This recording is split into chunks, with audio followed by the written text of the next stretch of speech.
Welcome to the Stickers on the Mic podcast, brought to you by StickerGiant.com, where we talk with our customers about how they started their business, how they're marketing their brand, and how they're growing their company. Without further ado, it's time for the Stickers on the Mic podcast from Sticker Giant. Let's get on with the show. Hey everybody, welcome back to Stickers on the Mic. Andrew with you here once again.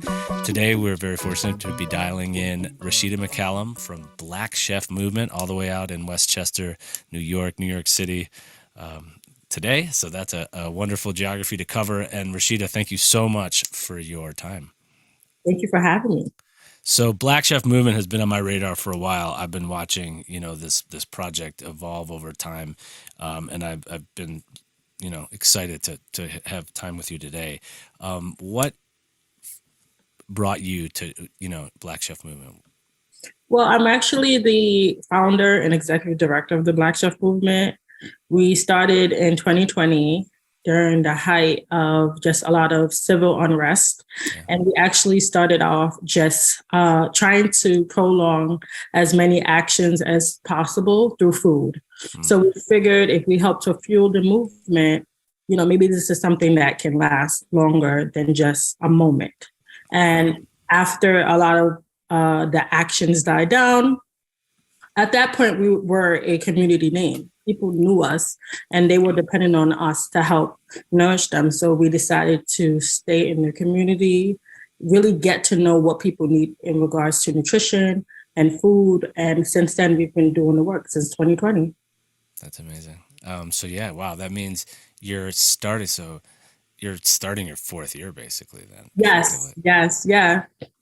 So over the years then, as this project has grown and you've figured out more about how you wanted to run your business and put your vision into the world, when you say like the actions, there's still actions as of yesterday and today. Literally. It's so crazy. It's crazy. We could spend a whole hour talking about that, but like that just shows you that when you say the actions are still going and the work is going, right? So as you've had to create new awareness and I don't know how to ask this question, but like, how are you continuing to put your brand out there so people know that you can help? You know what I mean?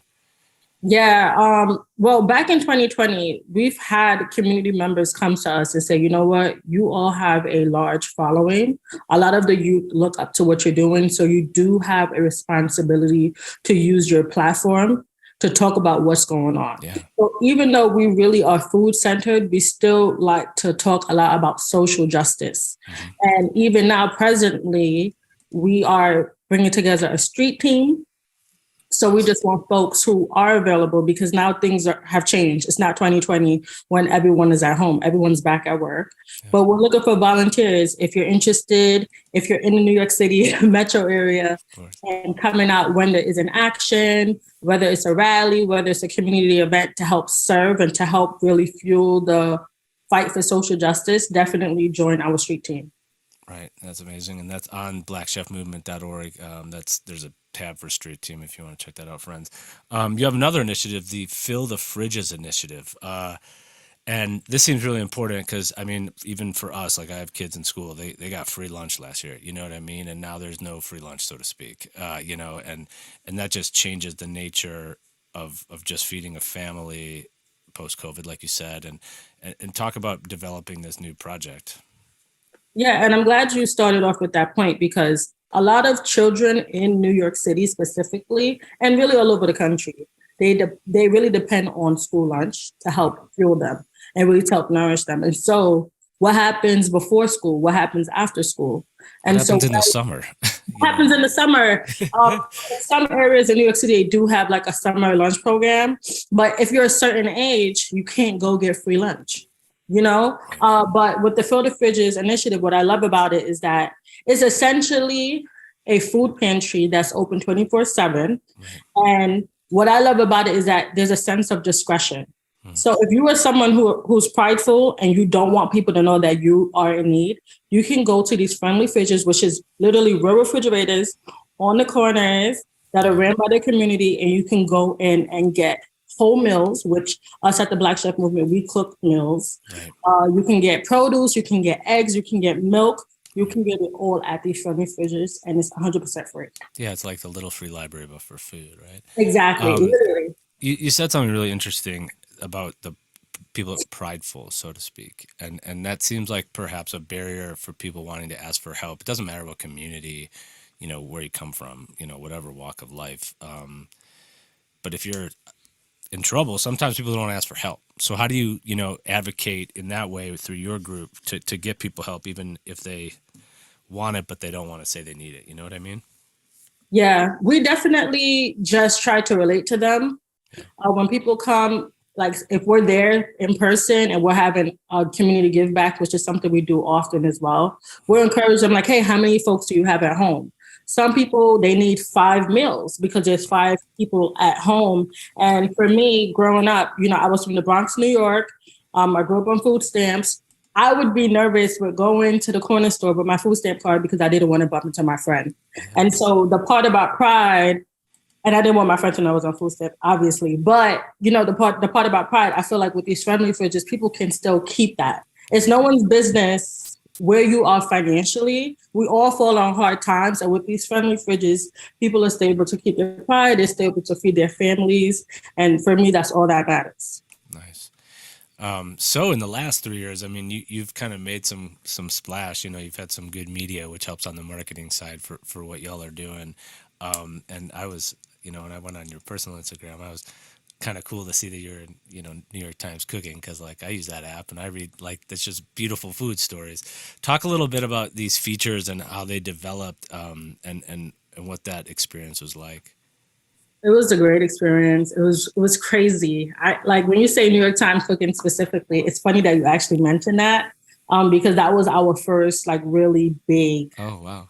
platform. That's a Literally, really great place to start, I suppose. yeah. I don't know I if you mean, did and that. being from New York too, that's like your local Right. I don't paper. know if you did your research, but yeah, that was really literally the first one. And I remember the day that we went out, and someone just walked up to us, hey, I'm from New York Times, and we were just like, okay. For us, it was never a big deal to go out and to fuel the movement. Yeah, We started with just funds from our pocket. yeah. We were just like, hey, we're going to buy food. This is what we're going to do. We have to do something Mm, that makes sense for us as chefs because we cook. So let's just stay out our lane, but let's help fuel the movement at the same time. And that's how it happened with New York Times Cooking. They loved our story. yeah. They put us on their platform, on their page, and on their Insta story. And from there, it really just took off and Mm. people just kept reaching out to us. Nice. That's huge. So that's a nice start. And then, media does media. People find you and they talk about you. But so you've got this, cause, so to speak, Black Chef Movement. Then you get Mhm. the food, and you said you're a chef. So like, talk a little bit about your own food journey and how you've brought that to Black Chef. Black Chef Movement obviously is like the output, but like Yeah. obviously a lot of work and a lot of thought and intention has gone into developing your skills and what you think you're good at. You know what I mean? Yes, yes, yes. So I started off cooking at home with my family. I am Caribbean American. My parents are Jamaican. So we always cook. Like a lot of families, a lot of your events are centered around food. And then I decided to really hone in on my skills. I graduated from Johnson Wales University with a degree in culinary nutrition. Nice. And through Johnson Wales, I was able to actually study abroad in Singapore and Thailand for some time. And I really learned a lot about Asian cuisine. Yeah. And I graduated from a program over there as well. Yeah, yeah. No, I mean, I've been to Thailand to take a Thai cooking class, and It's so good, isn't it's it? just, It's amazing. and it's just amazing how different cultures use similar spices and curries. You mentioned Jamaican, then you got Thai curries. It's like curry is this.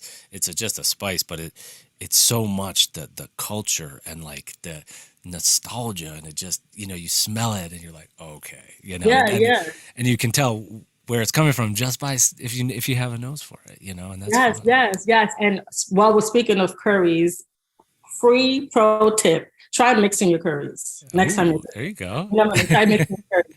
But yeah. So from there, came back to New York City. I started working for Chef Morimoto in some restaurants, really getting some on the ground skills. Oh wow, And okay. I really wanted to use more of my nutrition side of my degree. So I actually started working for New York Presbyterian as a manager, running the nutrition sector of their Yeah. hospital. And then I, started, what, I really want to remove myself from healthcare. So then I opened up my own meal prep business. I did that for a few years. And then the pandemic happened. Yeah. So during the pandemic, I was blessed enough to be at home. A lot of Yeah. my friends and old co-workers still work in healthcare. Yeah. So I did actually start feeding them for free. Oh I started wow. just sending meals to the entire units because of everything that they were going through. And I knew a lot of Yeah. these people. And then after that, I got into Black Chef Movement. And now Black Chef Movement is everything. And now Black Chef Movement is my baby. One of Okay. my babies. Yeah, one of them. Yeah, sure. So what does it look like for Black Chef Movement to keep the movement growing and people knowing about it too?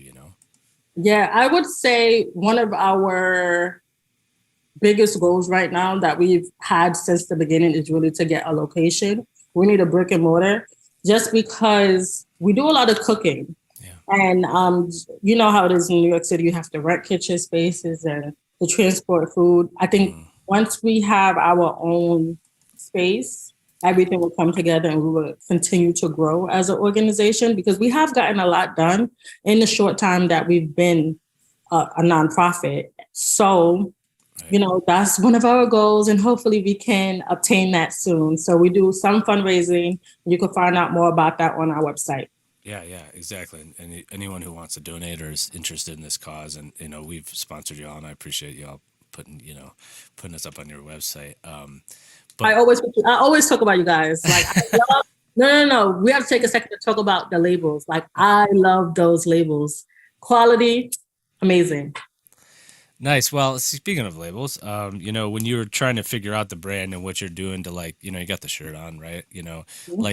When you're the person who is building this brand and this idea, how are you trying to get that kind of artwork and do all that work because it's not just labels. I mean, it goes obviously on your packaging, I suppose, right? But then there's other ways you're trying to develop your brand.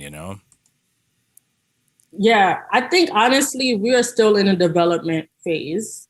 A lot of the things that we have, if I'm being honest, is just by happen chance. Yeah. But, when we were organizing, I guess you can say, we went to a t-shirt place to get t-shirts. The person just gave us this font and we were just like, oh, okay, sure, it looks good to me. Do you like it? Do you like it? Yeah.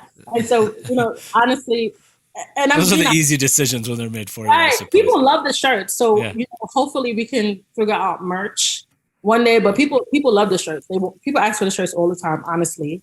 So that's one thing. And then in regards to the logo, I had like a family member make the logo. Nice.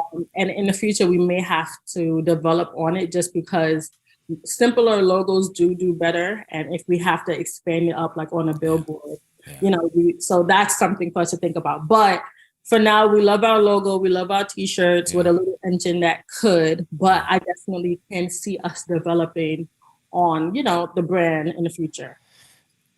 And, we sort of started with how, the news never stops, so to speak, but you're trying to also get away from responding all the time too, you know what I mean, to when events and protests and things are happening, but they're never going to stop, right? People are always going to want change. So how can you both support that and be there, but also lead from the front, so to speak, too, where it's come here, as opposed to all of us having to constantly respond to things. You know what I mean, for your community specifically? Yeah, are you talking about in regards to the protests? Yeah, sure. Yeah, I want to make sure I answer. Yeah, so and that specifically, especially what just happened recently with the killing of Tyree Nichols, we've really felt like, wow, we need to do something. Yeah. So for us, we still feel that responsibility because that's how people got to know the Black Chef Movement. Right. And, if you're listening to this podcast, we want you to know that we're still involved, we're organizing. And that's why I said, you know what, we're going to have to start a street team because now that we're a nonprofit and we're doing these events for the community, that's important. But also showing up for Black and Brown people, that's still one of our number one priorities. So we're still there. We're still going to be at actions. We're still going to be at rallies. We're still going to be at protests. Yeah. And we're still going to be fueling the movement because that's how we got started. So we're not going to turn our backs on that ever. Nice. Yeah. Feeding the movement, feeling the movement. And you can do that all around the country. That was, if you listen to one of the first podcasts we were ever on, that was always our plan. And back in 2020, when we were literally at protests at almost every day, people were like, hey, we need something like this in this state. We need something like that in that state. Chicago, Memphis, San Yes, we need Francisco. something like this in this country. People were saying other countries, there needs to be a Black chef movement everywhere. And we're aware of this. To be honest with you, it's hard to kind of monopolize, I guess you can say, or have more than one location, because we really need dependable people who truly care about the work. And sometimes, when it's the chef life, you just have to go to work, you have to do. So we're really looking for some people who we could really depend on, who really care about this work and know that they're in it for the long haul. Yeah. That's exactly right. Well, it has been enjoyable to watch your journey grow and your enthusiasm and passion for it. There, it's hard when the circumstances sort of create these things. But like you said, it became everything when it started right away, obviously, and it hasn't stopped. You're in year 4, which is pretty impressive. How many meals have you served over all these years? So we actually track by pounds, because in addition to cooking meals, we do give away food. Sure. So right now we're at almost a 200,000 pound mark. So yes, a food. For overtime ever. Overtime. So 50,000 pounds of food a year, basically, or whatever, 3 years. Yeah, and we're a small organization. We're grassroots. Yeah. So we're literally, if you see in our last post on Instagram, we're doing all of the legwork. We are going around, we're collecting the food, we're cooking the meals, we're cleaning these fridges on the street. Some of them are gross, I'm not gonna lie. Oh, but, gosh, I didn't even think about that. You're maintaining the fridges too? That's work. No, the thing is, we're not maintaining the fridge. I'm sorry, you cleaned it though. If someone's cleaning. Yeah, I mentioned, one of my executive directors, she's a chef. She went to Johnson Wells as well. And she's like, I can't put this food in this dirty fridge. It's dirty. Yeah. So a lot of times if it's dirty, we just clean it before we put it. Of course, and that is part of the service too, and the community work. And then that's especially folks, if you're listening in the New York City area, you don't know how to help, you can help clean fridges or make sure they're clean. That seems like there's so many opportunities. Be a great idea. So many opportunities within it too, So yes. I would love it. Good luck this year and for many years, hopefully. And thank you for taking your time, Rasheeda. And folks out there, again, blackchefmovement.com. They're on Instagram at Black Chef Movement as well. You can throw your time, you can throw your energy, some money into the cause here for them. And these are the kind of things we love supporting here at Sticker Giants. So thank you very much for being a part of our story too, Rasheeda. Yes, absolutely. Thank you for having me again. All right, everybody, take care of yourself, and we will see you next time. We say on the show always, every sticker has a story, and today's story, of course, was Rasheeda McCallum and Black Chef Movement out of New York. And thank you for doing all you do for your community, Rasheeda. Thank you, of course. That wraps up this episode of Stickers on the Mic, brought to you by StickerGiant.com. You can download us on Spotify, iTunes, Google Play, SoundCloud, or your favorite podcatcher. Thanks again for listening to Stickers on the Mic. We'll see you next time.